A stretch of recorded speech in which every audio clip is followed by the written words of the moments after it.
Começando o link, então, a gente abre essa edição falando sobre emprego. Dados do governo federal mostram que o primeiro bimestre no setor do comércio geralmente termina no vermelho. Aquela diferença entre o número de contratações e o número de demissões dá um saldo geralmente negativo nesse primeiro bimestre, porque isso sofre influência do pessoal que é contratado temporariamente por causa do movimento de fim de ano. E como o pessoal compra muito no fim de ano, acredito que nesse começo de ano a galera enxuga um pouco os gastos, consome um pouco. Isso reflete nas contratações e demissões. Não é todo mundo que fica. Olha, em São José dos Campos, a gente separou aqui nesse gráfico para você entender, há 14 anos consecutivos esse saldo é negativo, está lá para baixo, então teve mais emissão do que contratação. A gente vê que veio caindo aqui. Nesse ano até que melhorou um pouquinho, mas continuou no negativo com quase 500 vagas, saldo negativo. Isso é só em São José. É isso. Se a gente comparar com o ano passado, quanta diferença. E olha só como a gente já estava, inclusive, 730 vagas, mas mesmo assim não é algo positivo, porque a gente continua no negativo nesse saldo entre contratações e demissões, né? É um número histórico, né, Branches? Melhorou, mas não o suficiente para deixar todo mundo mais tranquilo, né? E em meio a tantas demissões, como se manter empregado durante esse período mais crítico para o comércio em São José? O repórter Tiago Bezerra foi conhecer alguns funcionários que, mesmo diante do cenário negativo, começaram como temporários e acabaram conquistando uma vaga. Quem hoje vê o Daniel trabalhando como subgerente nem imagina que ele começou como temporário. Um trabalho que virou carreira. Ele entrou nessa loja em São José dos Campos há 5 anos para dar uma força no período do Dia das Crianças. O tempo foi passando e ele subindo de cargo. Comecei a trabalhar como ajudante de vendas e com o tempo eu consegui ser fichado na empresa. Aí depois, com mais algum tempo, virei encarregado e hoje em dia eu já sou o subgerente que toma conta, toma a linha de frente aqui na empresa. O segredo? Deixa que o Daniel mesmo te conta. O único segredo mesmo é o esforço e não desistir mesmo, porque só tem barreiras se você desistir. Se você não desistir, as barreiras não vai ter. O Pedro e a Kelly também se esforçam para mostrar serviço. É que eles chegaram nessa loja em dezembro do ano passado como temporários. Mandaram bem e foram efetivados. Fazia 8 meses que eu estava parado. Em dezembro houve a oportunidade aqui na loja, assim como também teve para muita gente. Eu fui um dos afortunados que pôde ficar aqui a partir de janeiro. Acredito que o desempenho nas vendas, primeiramente, né? E também a disciplina aqui na loja. Você tem um bom comportamento, você tem um bom relacionamento com os outros membros da equipe. A rotina é isso aí: organizar os produtos, manter a loja em ordem e, é claro, atender os clientes. Na verdade, os clientes, eles gostam, né, de ser bem tratados, bem atendidos, gostam de muita variedade de opção, que às vezes tem vendedor que tem preguiça de trazer. Às vezes o cliente procura algo que não tenha, a gente tenta mostrar outros produtos que acabam acrescentando nas vendas. De acordo com o gerente, foram algumas características que fizeram a dupla se destacar. A produção dele, as vendas dele, fala bastante na questão de estar efetivando ou não. Mas tem também a questão da trabalho em equipe, pontualidade, postura, né? Então é feito uma análise geral. E aí a gente escolhe dessa galera aí, escolhe 2, 3, dependendo da quantidade de vagas. Daqui para frente a gente planeja uma carreira, se desenvolver. Quem sabe um dia o Francisco sobe para supervisor e a gente fica no lugar dele aí. Muito torcendo para que o outro prospere, para que você também prospere junto. Muito legal. Quando a gente fala de economia, é muito natural analisar um ano inteiro e imaginar que tem os altos e os baixos. A gente estava falando aqui sobre esse saldo negativo para o primeiro bimestre, mas se você está na luta para conseguir um emprego, saiba que algumas empresas já começam a contratar temporários para a Páscoa. Então a gente falou de um saldo negativo, mas já temos aí chegando um novo momento de aquecimento da economia. Então quem sabe você não tem a sorte do Pedro ou da Kelly que conseguiram um emprego, estão ali felizes. E que a gente viu pela reportagem que não é quase nada de sorte, né? Não, eles deram nada. outras dicas aí muito importantes, a postura, saber se relacionar com a equipe que vai trabalhar. Vocabulário. Você viu o Pedro falando? Fala bonito, você vê?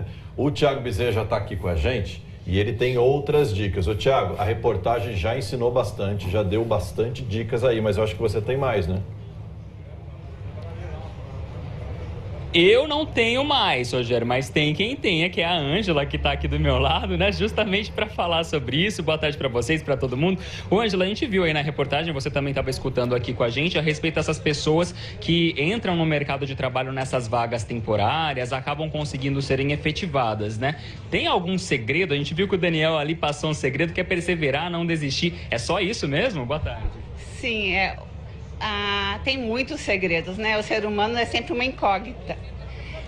Um deles é você conhecer o produto, tá? Conheça o produto como se fosse seu. Você está ali se dedicando 8 horas do seu dia, pelo menos, para vender, para se interagir com o dono da loja, a equipe. Então, conheça o produto e conheça a equipe que você está trabalhando, para juntos fazerem a loja, ou o departamento, ou a empresa crescer. Uma outra questão seria essa questão do pertencimento, né? O funcionário se sentir parte daquele todo, sentir que ele faz a diferença naquela loja, mesmo que de uma maneira temporária. Sim, ele tem que ter a visão de dono, né? O que nós chamamos de intraempreendedorismo. Se ele se sente como parte da loja, se ele se sente pertencendo ao grupo, ele vai dar o seu melhor e, consequentemente, se ele não fica naquela loja, com certeza o proprietário vai indicar ele para um outro amigo, vai tentar recolocá-lo. Acontece muito. Ô, Ângela, uma outra dúvida, né? O pessoal fala muito nessa questão da proatividade. Quando a gente pensa, para dar certo no emprego, o que precisa? Precisa ser proativo. Mas na hora de colocar isso em prática, nem todo mundo sabe direitinho o que esse conceito significa. Explica pra gente. Olha, proatividade, ela é criatividade empreendedora, tá? Arranjar novas soluções para velhos problemas. Então, ficar com o radar ligado o tempo todo. O que eu posso acrescentar? O que eu posso ajudar? Melhoria contínua é a palavra da época. Tá certo. Parece que a gente tem uma pergunta do estúdio também. É isso mesmo? Pessoal aí da bancada quer perguntar alguma coisa aqui pra Ângela? Sim, Ângela, você estava falando de proatividade e às vezes a gente tem uma situação dentro de uma empresa, por exemplo, a pessoa ela quer ajudar tanto, quer ser tão proativa que ela acaba fazendo muito, opinando muito e às vezes até interferindo no trabalho de outras pessoas. Pois é, qual o temporário que é a quer mostrar serviço logo. Eu preciso ser eficiente, eu preciso ser bom assim. Qual que é o termômetro, né, para você não ser nem assim inconveniente, demais, né? mas proativo na medida? Sim. A proatividade, ela tem que ser no termômetro do perfil da vaga, tá? Então, quando você entra para essa empresa, a primeira pergunta que você deve fazer pro contratante é qual é o meu cargo, qual é a descrição do meu cargo, até onde eu posso agir, o que eu devo fazer. Você tendo isso claramente, aí sim, você pode ser proativo dentro daquilo que a empresa está pedindo.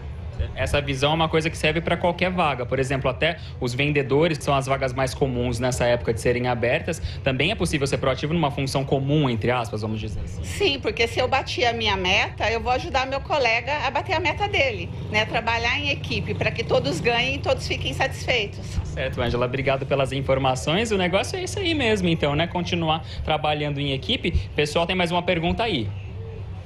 Tiago, eu queria ver com a Ângela o seguinte, conversando aí com comerciantes, principalmente esses contratos, o pessoal mais jovem, e que essa geração que está chegando, esses jovens aí, não tem ouvido muito, não tem sabido ouvir, às vezes até tomar uma bronquinha mesmo, que faz parte, receber as orientações para a função que ela vai exercer. O que você teria para falar para esse jovem? Que é preciso aprender, é preciso, inclusive, aprender a tomar broncas? Dá para dizer isso? Sim, inclusive aprender a aprender, né? Ter escutatória, né, e acabativa são duas palavras novas no nosso dicionário. A escutatória é aprender a ouvir, conseguir ouvir, aceitar o feedback, fazer uma introspecção e aceitar que tem que mudar. Se o jovem compreender isso, aí ele tem sucesso. Tá certo. Ficam então as dicas da Ângela, né? Deixou tudo muito bem claro. A gente sabe que o primeiro bimestre do ano realmente é um tempo complicado aí para as vagas do setor do comércio, mas a tendência é que agora as coisas melhorem. Vocês mesmos disseram, né? A respeito das vagas temporárias agora para as Páscoas. Vamos continuar vendo aí se o pessoal que vai começar a trabalhar temporário agora vai seguir as dicas da Ângela e vai conseguir se dar bem aí no mercado de trabalho. Volto com vocês no estúdio. Boas dicas, Thiago. Muito obrigado. Valeu. Viu? Você vê quanta coisa que envolve, não é só sair por aí. A gente fala muito de fazer um bom currículo, se apresentar bem na entrevista e tudo mais. Mas tem muita coisa para você fazer depois que você consegue a vaga, não é relaxar. Né? Não sabe ouvir uma bronca, já fica magoado, também não dá. Trabalhar em equipe é aprender com a diversidade, né? É isso. Hoje é aniversário de Jacareí, são 367 anos de fundação. e tem programação de aniversário. O Vancop sobrevoa a cidade. Pedro Melo, quem quiser curtir a festa, o que tem para fazer, hein?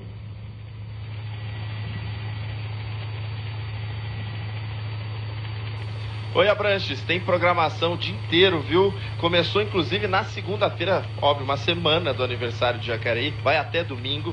A programação aqui no Parque da Cidade, que é onde a gente está sobrevoando, acontece o dia inteiro, então atenção criançada, vou já mandar um recado logo de cara. Daqui a pouco às 2h30 da tarde vai ter oficina de bolhas gigantes. Inclusive eu tô vendo que já tem uma criançada aproveitando para brincar no parquinho aqui. Mães, papais, tragam mais crianças para cá para essa oficina aí. Mais tarde, as gêmeas do The Voice Kids, Isabela e a Raquel Aguiar, vão também se apresentar aqui às 7 da noite. Aí tem showzão, hein, com a banda Palace e Cecília Militão. Amanhã tem a abertura da Feira de Cerveja Artesanal de Jacareí, no Pátio dos Trilhos, aqui no centro, bem pertinho também. Também amanhã, quinta-feira, o Corpo do Baile de Caraguatatuba vai se apresentar lá na Sala Ariano Suassuna, aqui no Educa Mais Jacareí. É uma sala bem bonita, com uma acústica maravilhosa, vale a pena para quem quiser colocar na agenda, conferir também. A gente viu que já tem umas barraquinhas montadas ali, muito provavelmente para o pessoal também aproveitar para comer bastante no entorno aqui do Parque da Cidade.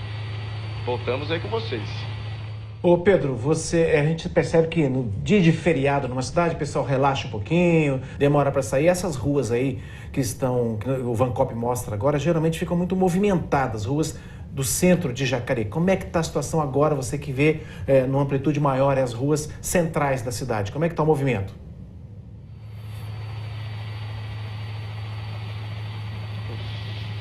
Vamos dar uma volta aqui pelo centrinho de Jacareí, né? A gente está vendo que o movimento da cidade é bem diferente de um dia comum. Como é feriado, é claro que o pessoal está aproveitando para curtir a preguiça. Óbvio, daqui a pouco vai ficar cheio aqui no entorno do Parque da Cidade, mas a gente seguindo pela Lúcio Malta, a gente consegue ver também a Siqueira Campos aqui do alto. Do que a gente está observando aqui, o trânsito está bem tranquilo, é bem diferente do que a gente costuma ver no dia a dia. Estamos chegando aqui, ó, passando pelo Pátio dos Trilhos, ali a gente vê a Praça Conde Frontin. Vou mostrar a Siqueira Campos para vocês agora. Siqueira Campos também, que é bem movimentada aqui em Jacareí, mas o trânsito também, ó, bem tranquilo agora. Vamos ver se o Alan consegue dar uma fechada aí, ó. Avenida Siqueira Campos em Jacareí, bem tranquila, sem trânsito, ou seja, muita gente aproveitando o feriadão pelo aniversário aqui de Jacareí. Os vereadores de Taubaté aprovaram ontem um projeto que autoriza o uso de armas de fogo pela Guarda Municipal. Dos 19 vereadores, só 13 participaram e todos eles votaram a favor. 5 vereadores faltaram e o presidente da Câmara não vota. O projeto é de autoria do prefeito e prevê que dos 250 guardas municipais de Taubaté, 50 trabalhem armados com arma de fogo. São os mesmos que atualmente já usam armas de choque e spray de pimenta.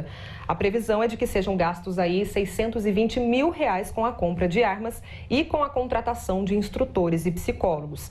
Ainda é necessário uma segunda votação na Câmara, que está prevista para terça-feira que vem. Na região, a Guarda Civil já trabalha ou já pode trabalhar armada em cidades como São José dos Campos, Jacareí, Pinda e Vou falar com o Pedro Melo. Pedro, a gente viu tua reportagem agora da amplitude térmica aí em cima, dentro do Vancop. Faz calor ou faz frio neste momento, Pedro Melo?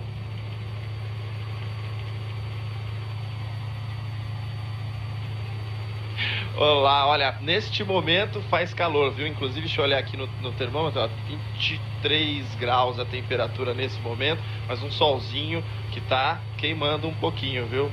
Agora a gente está sobrevoando a região aqui de Jacareí ainda, próximo à rodovia Dom Pedro. Vou mostrar para vocês que aqui na altura de Jacareí, na altura do quilômetro 10, desde domingo está tendo obra na pista sentido Atibaia, Campinas. A faixa da direita e o acostamento estão interditados, mas tem sinalização. Os funcionários todos já sinalizam aqui para os motoristas ficarem atentos com relação a isso. Trânsito fluindo apenas em uma faixa. É uma obra que eles chamam de recuperação da pavimentação. Basicamente, traduzindo, estão ajeitando o asfalto aqui na rodovia. É um item que sofre bastante, né? Principalmente depois do período de chuvas. E aí a Rota das Bandeiras diz que precisou fazer essa intervenção no local. A gente segue ao longo do trecho aqui. Tem vários pontos que já foram feitas essas recuperações. E amanhã, 5 da tarde, tudo liberado por aqui na rodovia Dom Pedro. A gente volta com vocês. Maravilha, Pedro. A gente vê que nesse trecho específico aí da Dom Pedro, a pista da direita aí, são 2 faixas interditadas, mais o acostamento. Então o pessoal está passando por uma faixa só, então atenção na altura de Jacareí. Quando chega, volta aquela palavrinha chamada amplitude térmica. Ela fica bem famosa nessa época, que é justamente aquela diferença entre a temperatura mínima e a temperatura máxima. Então, quando amanhece o dia, você pensa, hoje vai fazer 30 graus, vou sair de camisetinha. Quando você põe o pé na rua, tá, aquele frio, né? Gelo, né? De manhã muito cedo, e aí ao meio-dia você tem que tirar casaco, tem que tirar cachecol para conseguir dar conta da diferença. Isso é típico do outono, né? E as lojas também trabalham de acordo com a temperatura do momento. As roupas da vitrine são trocadas de acordo com o clima. Para começar o dia dá uma preguiça, e se estiver fazendo um friozinho, então, para sair só agasalhado.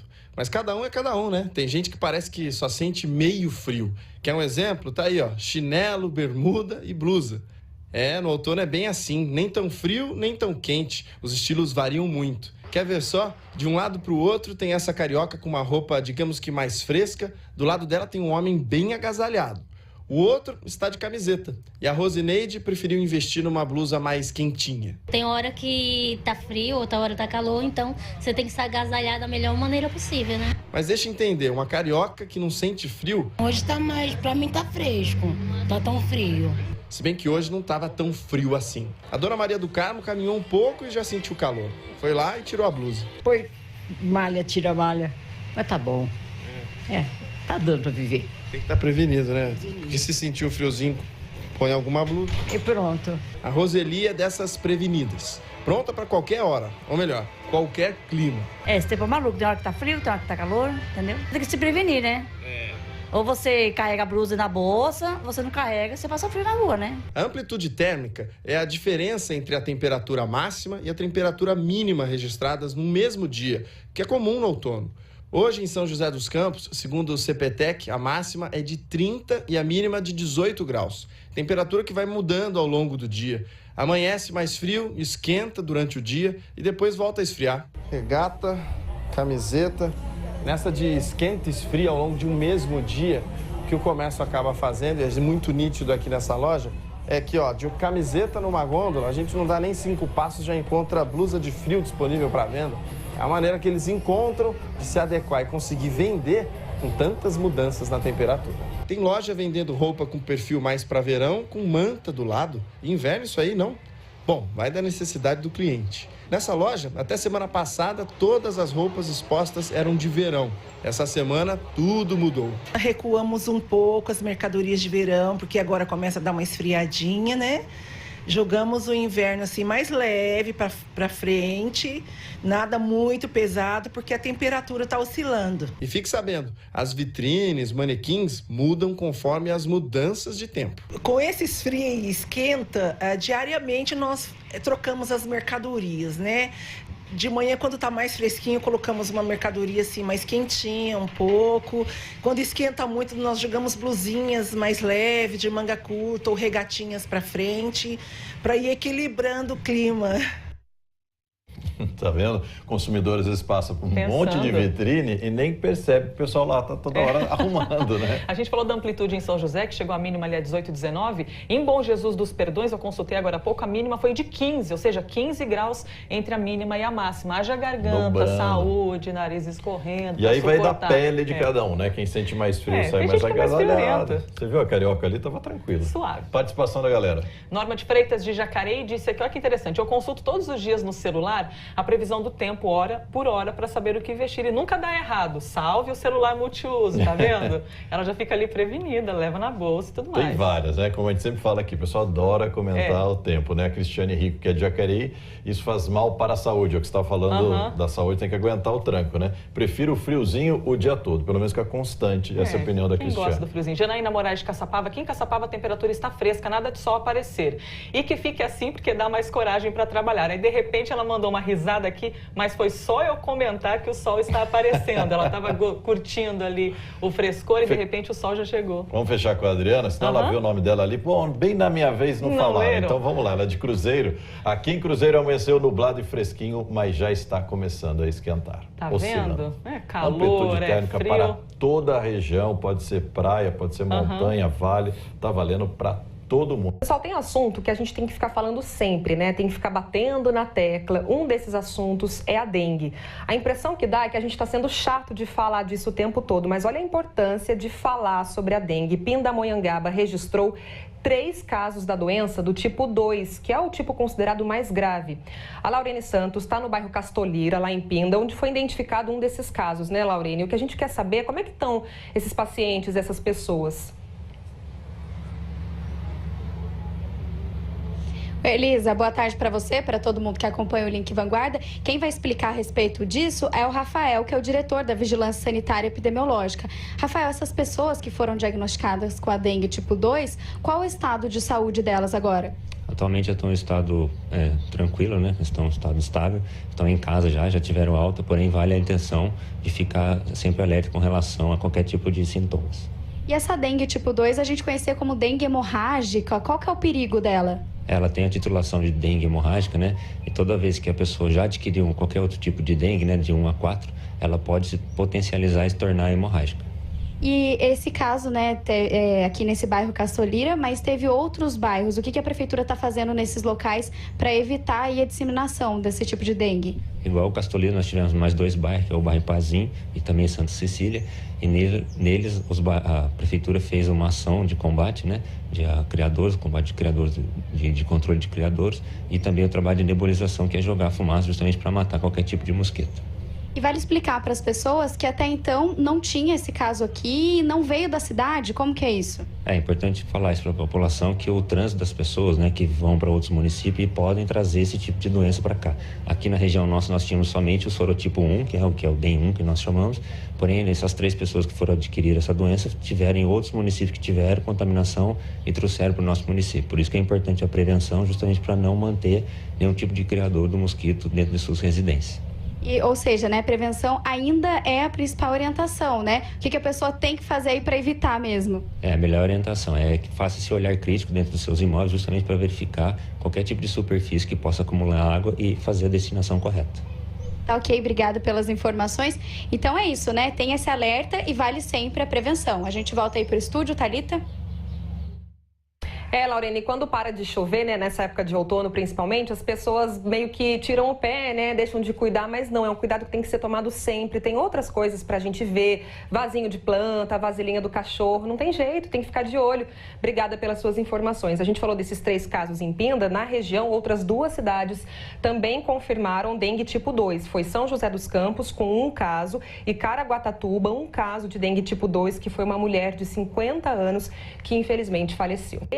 Confirmou que a ossada encontrada no ano passado em Aparecida é da idosa que sumiu durante uma excursão ao Santuário Nacional no fim de 2017. Berenice dos Santos Silva, que na época tinha 88 anos, estava em Aparecida com as filhas para visitar o santuário e outros pontos turísticos da cidade. Uma das filhas deixou a mãe sentada no ônibus e saiu para comprar um guarda-chuva. Na volta, a idosa já tinha desaparecido. A família, que é de Penápolis, no interior de São Paulo, passou dias procurando a mulher. A ossada foi encontrada 6 meses depois em um terreno perto do santuário. Uma empresa de Jacareí de estelionato. Segundo os boletins de ocorrência, a empresa comprou produtos e alugou equipamentos e os donos sumiram com tudo. Prejuízo? R$1 milhão. A sede, que atuava no ramo alimentício, fechou as portas em março e deixou um prejuízo de quase R$1 milhão. Mais de 20 empresários fizeram boletim de ocorrência de estelionato.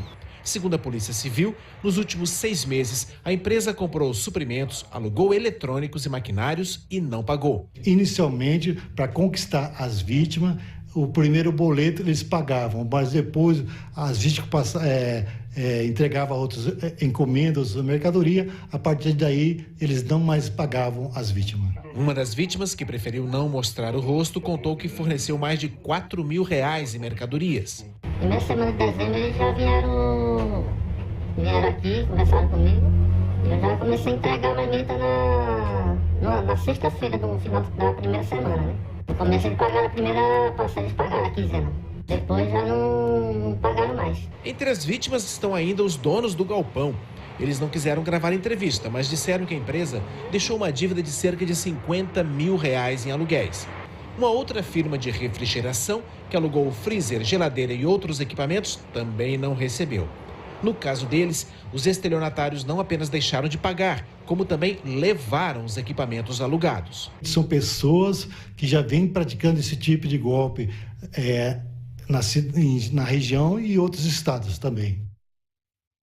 Que situação. A outra vítima alega um prejuízo de R$300 mil. Nós tentamos contato com a empresa que está sendo investigada, mas não tivemos retorno. Agora, 12h37, que pelo segundo dia seguido, estudantes do curso de Medicina da Universidade de Taubaté fizeram um protesto pelas ruas da cidade. Mais cedo, os manifestantes passaram por algumas ruas do centro e terminaram a passeata bem em frente ao hospital universitário. Segundo os organizadores, além dos estudantes de medicina, alunos de outros cursos das áreas biológicas também participaram. Eles reclamam o seguinte, que o campus do Bom Conselho, que é onde fica o prédio da medicina, ali na Avenida Tiradentes, ao lado da prefeitura, está sucateado e por isso pedem mais investimentos. Os manifestantes também reclamam que a Unital quer abrir uma unidade nova em Guaratinguetá antes de melhorar a estrutura em Taubaté. A Prefeitura de Taubaté disse que teve reflexo no trânsito, como a gente viu nas imagens, mas que nenhuma rua precisou ser interditada.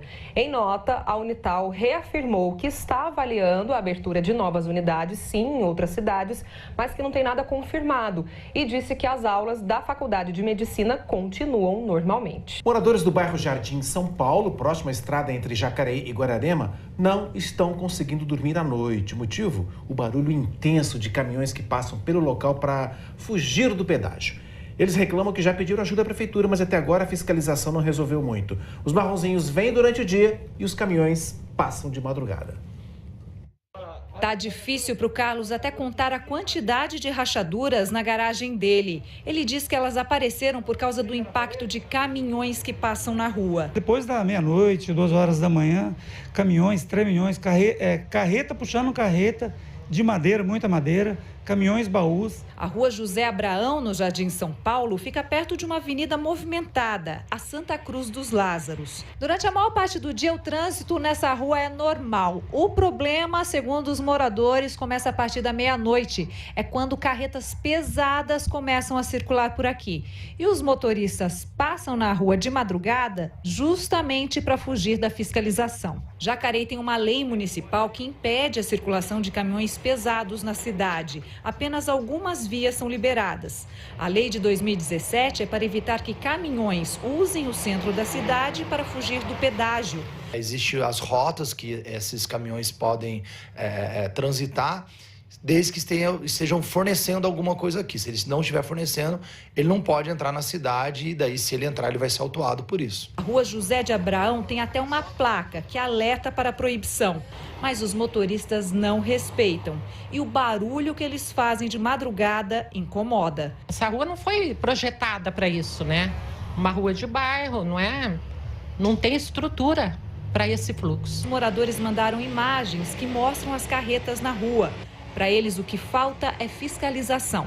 O secretário de Mobilidade Urbana de Jacareí disse que a prefeitura está tentando mapear as rotas alternativas de fuga do pedágio para evitar que os caminhões passem pelas ruas da cidade. Quando eles descobrem que a gente identificou o ponto de fuga deles, eles mudam para outros lugares, então fazem rotas diferentes. Então, possivelmente, é isso que está acontecendo nesse local. Estamos num processo de licitação de um sistema de fiscalização eletrônica, uma barreira eletrônica, onde a gente vai conseguir instalar câmeras nos pontos de fuga do pedágio para inibir esses caminhões de fora que não trazem nada para a cidade, só destroem as ruas, criam insegurança no trânsito, cria esse desconforto para a população e só para fugir do pedágio. Até a instalação desses radares, o secretário disse que vai reforçar a fiscalização nas ruas do bairro. Ontem de madrugada, por exemplo, marronzinhos fizeram uma blitz na rua José Abraão, mostrada aí na reportagem. Até às 3 da manhã, os fiscais anotaram a passagem de um caminhão. O motorista foi autuado. A tendência é de um tempo mais seco e aí isso reflete diretamente nas nossas represas. Como é que elas estão, Pedro? Como é que está o nível?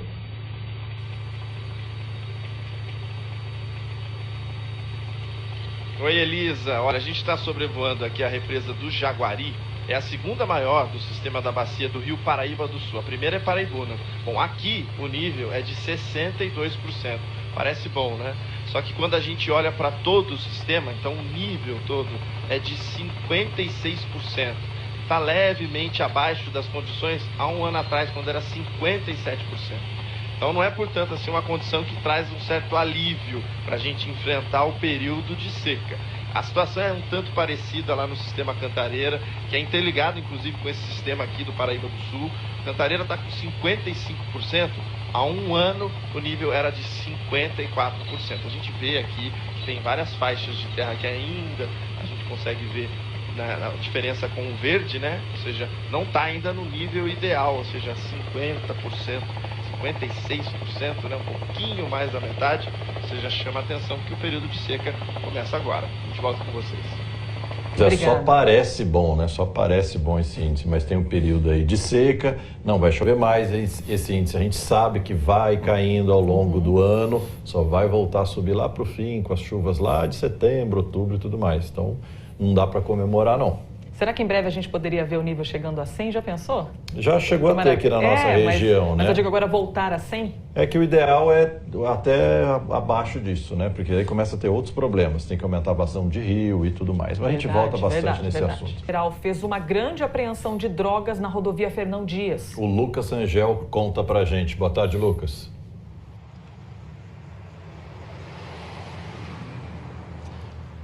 Oi, Rogério, Elisa, boa tarde para vocês, boa tarde a todos. Foram 45 quilos de cocaína apreendidas ontem no início da madrugada, entre meia-noite e 1h da manhã, no trecho ali de Vargem da rodovia Fernão Dias. A Polícia Rodoviária Federal fez essa apreensão, abordou, prendeu um homem de 23 anos, ele transportava essa droga em compartimentos escondidos ali dentro de uma picape, né? E chamou atenção essa ocorrência porque tinha um desenho, a gente tem até umas imagens para rodar aí, as drogas tinham um desenho nela, esse desenho é um código. Quem vai explicar pra gente é o inspetor Martinelli. Martinelli, o que representa esse código aí, esse desenho em cima da droga? Uma espécie de comunicação entre os traficantes, é isso? Exatamente. O desenho que está na droga, chamado de escama de peixe, ele representa basicamente uma marca do local onde ela foi produzida e também indica que a droga tem um alto teor de pureza. E é uma droga que é vendida mais cara no mercado? Exatamente. Como ela é uma droga pura, ela é uma droga que ainda não tem mistura nenhuma, ela é uma droga que o valor dela é muito maior do que aquela que é vendida no mercado. A gente está sempre mostrando essas operações da PRF aqui na Fernão Dias e como essa é uma rota, né, entre São Paulo e Minas Gerais, drogas, enfim, contrabando, vocês já vão preparados para esse tipo de ocorrência, de perceber ali as atitudes dos suspeitos, tanto que esse rapaz foi preso porque ficou muito nervoso. Né? Exatamente. A Polícia Rodoviária Federal, ela trabalha com equipes especializadas, algumas especializadas no combate à criminalidade, e elas estão no nosso trecho. Estão espalhadas ao longo da rodovia Fernão Dias e realizam abordagem todos os dias. Essas equipes identificam o nervosismo da pessoa e aí sim entendem que seria melhor aprofundar na fiscalização. Durante essa fiscalização, o nervosismo levou a 45 quilos de cocaína. Aproveitando esse gancho dessa apreensão, a gente fez um levantamento do primeiro trimestre desse ano com o do ano passado e viu que houve uma queda na apreensão de drogas. A Polícia Rodoviária Federal também tem uma justificativa para isso, né, Martim? De certa forma, é natural a queda nas apreensões, porque ela vem trabalhando há muitos meses, muitos anos com equipes especializadas e o tráfico, evidentemente, identifica a presença dessas equipes e muda a forma de operar, de transportar a droga. E a polícia, claro, ela tem que ir identificando essas mudanças e também alterando a forma de trabalho. Certo, muito obrigado pela sua participação. Então é isso. Só para completar, o rapaz que foi preso de 23 anos, ele vai responder por tráfico interestadual de drogas, foi preso em Bragança Paulista e agora vai responder criminalmente aí. Olha só essa história que aconteceu ontem à noite em Aparecida. Um bebê de apenas 20 dias de vida engasgou logo depois de mamar. A mãe da criança correu até a delegacia para pedir ajuda. Os policiais militares que estavam ali no local, estavam registrando uma ocorrência, imediatamente levaram o bebê para a Santa Casa da cidade. E no caminho fizeram aquelas manobras para ajudar a criança a voltar a respirar. E deu certo. O bebê recuperou a respiração, foi atendido ali no hospital pela equipe de enfermagem e foi entregue para a família, que acabou registrando esse momento com essa foto aí ao lado dos policiais. Bom que essa foto vai ser uma boa recordação, porque ainda bem essa história terminou bem. 8 mil ingressos foram colocados à venda para o jogo de hoje do Taubaté. Às 5 horas da tarde, o Burrão enfrenta o Água Santa no estádio do Joaquinzão. Jogo importante, valendo vaga na semifinal da Série A2 do Campeonato Paulista. O valor da arquibancada geral é de R$ 30 a inteira e R$ 15 a meia. Lembrando que crianças de até 12 anos não pagam nada. E jogo 5 horas da tarde, é difícil todo mundo acompanhar, né? O pessoal às vezes está no trabalho, ou está estudando, enfim. Não fique desesperado, o pessoal do site do Globo Esporte da Vanguarda vai transmitir esse jogo em... 36 surfistas disputam quem será o melhor do mundo em 2019.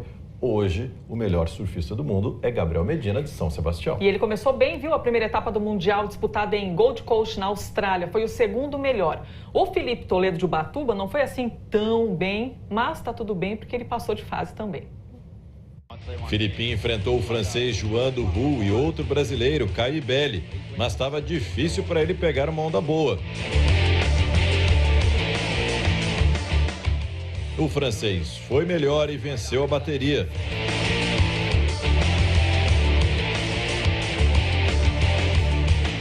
Mas pela regra nova, o segundo colocado também passa direto para a terceira fase. Melhor para o Filipinho, que não vai precisar passar pela repescagem.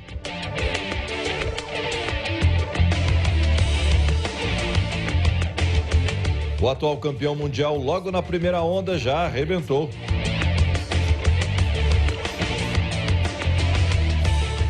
Na segunda, Gabriel Medina já tirou mais de 8 pontos de nota. E foi o suficiente. Em 8 minutos de uma bateria de 30, ele resolveu. Ficou à frente do placar até o fim e se classificou direto para a terceira fase de Gold Coast.